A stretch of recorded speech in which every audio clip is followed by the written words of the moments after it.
ओम शांति।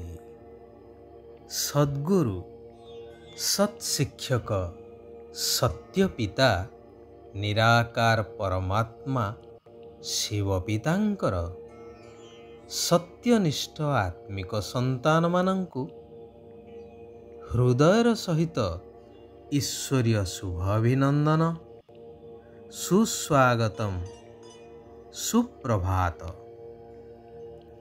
जेपरि कौनसी व्यक्ति अनेक दिन बाहरे रहिबा परे निज परिवार सहित मिसिबा पाई फेरुथिबा समय को चातक परि चाहि रही थाए। दिन जेते जेते पाखई आसु थाए मनरे उमंग आउ उत्साह सेते सेते बढ़ी चली थाए। परिवार सदस्य, साई पड़िशा, सांग साथी समस्तंकर चेहरा मानसपट को चली आसंती। एपरिकी गाँ भूईर दृश्य भी आखि आगरे नाची उठे। यह तो साधारण कथा जहा समस्ते अनुभव करिछंती। तेबे एबे आम समस्तंकु निजस्व घर अर्थात परमधाम ब्रह्मलोक को जीवाकु पड़िबो। ए कथा स्वयं सर्व आत्मांक पिता परमात्मा आसी स्मृति देउछंती। कहुछंती कि हे मोर आत्मिक संतानगण, एबे घर को फेरी जीवाकु हेबो। सेथिपाई देहर अभिमान को त्याग करि चाल। सबु अहंकार जथा मु एते भल एते धनवान एई सबु अभिमान को छाड़ी निजको आत्मा बोली भाविबा दरकार। जेहेतु द्वापर जुगरु तुमे माने आत्मार स्मृति को भूली निजको शरीर भावी शरीरर बंधन रे एपरि छंदी होई जाइछ आहो फेरिबार बाट पाउनाह। जेभଳି मूषा जंता भितरे पशी तो जाउछि किंतु शत चेष्टा सत्वे मध्य से बाहर को बाहरी पारुनाही।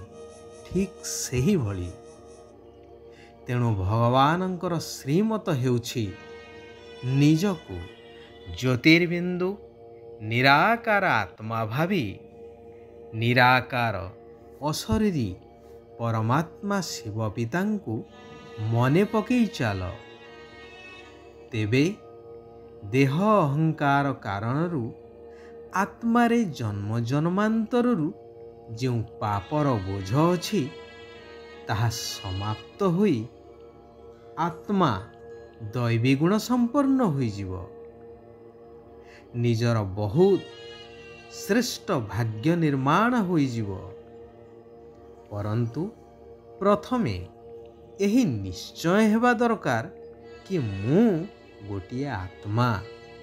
एबे मते एही शरीर को छाड़ी घर को फेरिबा को हेबो। सेथिपाई एई पुरुणा दुनिया रे मन लगीबार नाही। शिव बाबा आमको पाठ पढ़ौछंती एवं निज साथी रे घर को मध्य नहीं जिबे। तेणु तांकरी श्रीमत रे ही आमको चालिबा को हेबो। श्रीमत अनुसारे चाली निजर तथा निजर मित्र संबंधी मानकर मध्य कल्याण करिया को पड़िबो। जेउ माने श्रीमतरे चालू नाहंती बा जेउ मानंकु पढ़ेला वाला ईश्वर पितांको उपरे निश्चय नहीं कि विश्वास नहीं, सेमाने कौनसी कामर नुहंती। कारण अनेक जन्मरू मनमत परमत गुरुमत आदि रे चाली चाली बुद्धि भ्रष्ट होई पत्थर बुद्धि होई जाइछंती। एबे एही श्रेष्ठ मतरे न चलिबा द्वारा निजर भाग्य को निजे हरई बसिबा सार हेब। जेउ ईश्वर पितांकु अनेक जन्म हेला डाकी आसीछे, सेही पिता एबे आसी आम मानंकु मनुष्यरु देवता करूछंती। एहार महत्व को उपलब्धि करी निजर भविष्य भाग्य को श्रेष्ठ करिबा पाई घर गृहस्थरे रही सबु किछि निमित्त होई संभाली बुद्धि को परमात्मा सहित लगे रखिबा बुद्धिमानीर कार्य अटे। महामनीषी माने कहिछंती कालीर कार्य आजी एवं आजिर कार्य एबे करिबा दरकार। किए जाने एही समय आउ मिलिबो कि न मिलिबो। भगवान कहउछंती एही सृष्टि नाटक रे हार जीत दुख सुखर खेलर अवधि 5000 वर्ष, परंतु शास्त्र रे एहाकु बहुत लंबा करी लिखि देइथिबारु समस्ते आज भ्रमित हेउछंती। उदाहरण स्वरूप एही कलिजुगर आयुष को शास्त्र रे कुहा जाइछि कि आहुरी 40,000 वर्ष बाकी रहिछि कलिजुग को। थरे चिंता करतु तो एही कथार सत्यता विषय रे। जेतेबेले कि विश्व आज दुख अशांति भय अग्नि रे छटपट हेउछि, वैज्ञानिक दृष्टिकोण रे हेउ धार्मिक बा आध्यात्मिक दृष्टिकोण रु हेउ बा सामाजिक विधि व्यवस्था दृष्टिकोण रु हेउ, ए कथा केही मध्य स्वीकार करिवे नाही कि एही सृष्टिर एबे अंतिम समय उपनीत। तेणु शिव बाबांक सहित सर्वदा सच्चा रहिबाकु हेबो, किछि भी लुचेइबार नाही। बहुत बहुत राजकीयता पूर्वक एवं बुद्धिमान होई चलिबाकु हेबो, जेहेतु भविष्य नूतन दुनिया सत्ययुगी स्वर्ग दुनिया रे तुमे राजपद प्राप्त करिबा पाई पुरुषार्थ करुछ।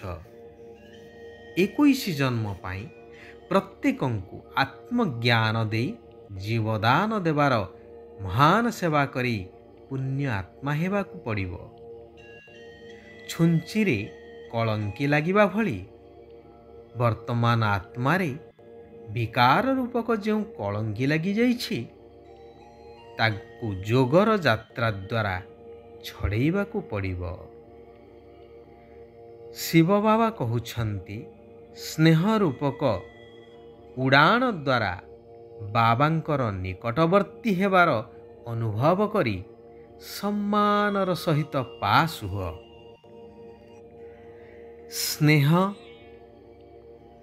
एपरी एक जिनिस, तेणु स्नेह रूपक उड़ान ही शारीरिक हिसाब रे मानसिक हिसाब रे एवं आंतरिक हिसाब रे बाबांकर निकटवर्ती करि देई थाए। तेबे स्नेहर अर्थ हेला बाबांक निकटरे रहिबा एवं परिस्थिति रूपक परीक्षा रे उत्तीर्ण हेबा सहित प्रत्येक परिस्थिति को सहजरे अतिक्रम करि जिबा। जदि माया एवं प्रकृतिर झड़ तूफान ठारू सुरक्षित रहिबाकु चाहुछ, तेबे शिव बाबांकर हृदय सिंहासनर अधिकारी ही जाओ। अच्छा, आजी पाई एइठारे आमे माने विराम नेबा।